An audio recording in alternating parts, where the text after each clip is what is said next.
পরম গুরু শ্রী রাধা রানী, ভগবান শ্রীকৃষ্ণ এবং বাবা মায়ের আশীর্বাদ মাথায় নিয়ে আজ থেকে আমার শুরু হলো নতুন ব্লগ করা।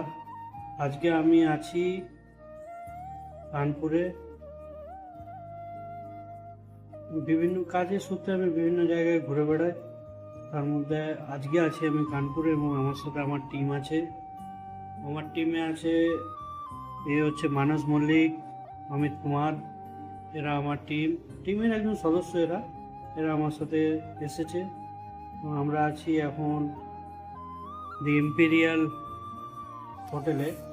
এখানে আমাদের খাওয়া দাওয়া শেষে আমরা এখন আমাদের রুমটা তোমাদের সবার সাথে একটু শেয়ার করবো।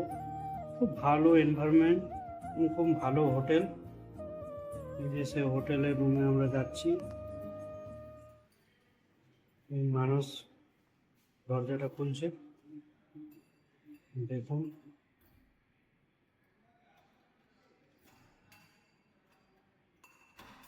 একটু লকটা একটু জ্যাম ছিল, এরপর খুলে গেছে। খুলে বেরোচ্ছে মানুষ। এই যে আমাদের রুমটা বেশ ভালোই ছিল, এসি রুম। আমরা এখানে ছিলাম, এখানে আমরা 2 দিন ধরে ছিলাম।